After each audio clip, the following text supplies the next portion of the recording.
Prosecutors may now have the smoking gun in the case of accused Ponzi schemer Doug Vaughan. They now have a first-hand account from the key insider who watched it all go down. News 13's Kim Vyas reports that Martha Runkle, who kept Vaughan's records, has cut a deal in exchange for her testimony. Doug Vaughan is accused of running the biggest Ponzi scheme in New Mexico history, swindling investors out of $76 million and using the money to live a lavish lifestyle as his business suffered. Prosecutors say behind the scenes was his faithful account manager, Martha Runkle.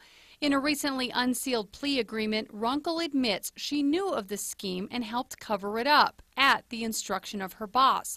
Runkle says while the investment program began in 1994, it was in 2000 that she realized it was losing money. By the year 2009, she says Vaughan owed more than 600 investors more than $74 million. But she never spoke a word about it. Runkle also admits she even helped bring in a new investor at her boss's urging to help pay off earlier investors waiting for their checks. And when new money did come in, she quietly pulled out her $20,000 investment, while other investors were left with nothing.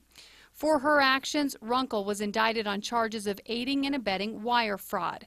With her guilty plea, Runkle has agreed to testify against Vaughan, who's facing 30 counts of money laundering, mail and wire fraud, and false writing of documents. Runkle could get 20 years in prison. She must also pay $50,000 in restitution to that one investor she helped bring in. Kim Vyas, KRQE News 13. Runkle's attorney claims to News 13 that she did not realize that what she was doing was criminal. Now, court documents show that during the time his investors were losing money, Vaughan was still paying himself very well. In 2005, he got more than $3 million. In 2006, it jumped to $4 million. And in 2007, 8, and 9, he paid himself $5 million a year.